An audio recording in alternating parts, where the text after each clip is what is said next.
Hello, my name is Devin, and this is my niece Brianna. Hi. And since my dad isn't here, my niece Brianna is subbing for 5 records with.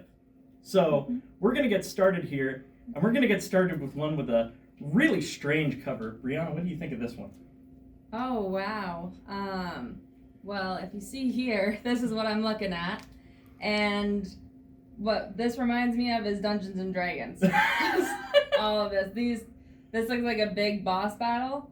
And so I'm thinking like dungeon type music, sort of like heavy bass almost, that kind of feel. You are very, very close on this one. This is Devil Masters, Satan Spits on the Children of Light. Wow. And it is very surfy death. And yes, there is some very, very heavy bass on this. It actually comes on special colored vinyl limited to 600. Oh, wow. So, very special release. Definitely pick it up. So put that one down. Let's move on to the next one.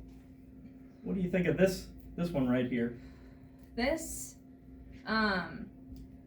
reminds me of the cover for that one Bowling for Soup song, the really popular one. That's what it reminds me of. I think I remember that song. Yeah. It was all over the radio, and it used to drive me nuts. That's what the look of this reminds me of. That's what I'm thinking of, and that reminds me of the atomic bomb symbol. Yep. So something along those lines, that kind of feel. This is the second strung out album, Suburban Teenage Wasteland Blues, which really avoided the sophomore slump.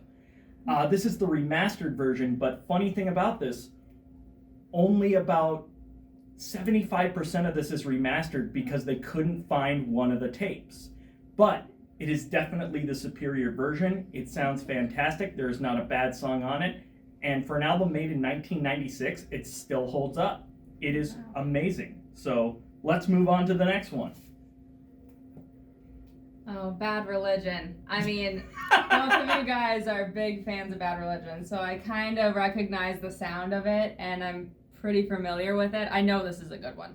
Just straight up, I know this is a good one. So. Fun fact about this album. This was Bad Religion's first major label release and their first gold record, and Tim Armstrong from Rancid makes a guest appearance on it. Oh, wow. And there is actually 4 tracks on this album that didn't make it. Oh, wow. Which did not make the vinyl either, and I'm really, really hoping that one day, come on, make a B-sides album. But, yeah, great record. Classic record. That's awesome. And this one? Alkaline Trio, My Shame is the True Past Life. So, for some reason, this is sort of it has, like, biker stuff on it. So whenever I see that, I kind of associate it with more of like a rock and roll kind of vibe, which that's sort of what I think that this probably has a similar vibe to, something along those lines. Definitely more traditional, not the new stream rock and roll.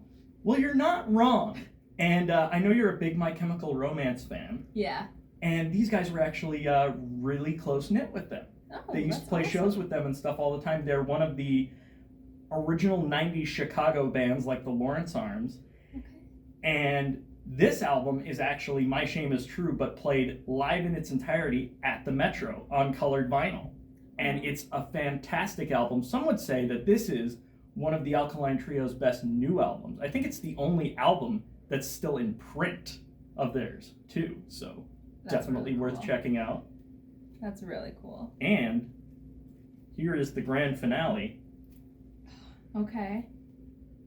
This definitely is giving me sort of, I don't know why this is giving me like Michael Jordan Prince vibes, but it kind of is. I don't know why. I can't explain it, but that's sort of what it's giving. And I know the sound's not going to be similar to that, but that's what my brain jumps to when I see this as the cover. This is Al Barr from the Dropkick Murphys' original band, the Bruisers, and this was their last album, and it's arguably their best. And I want to say the bass player or the guitar player, I can't remember what Jeff played, but Jeff and my friend Mark kind of passed this back and forth, kind of remastering it themselves.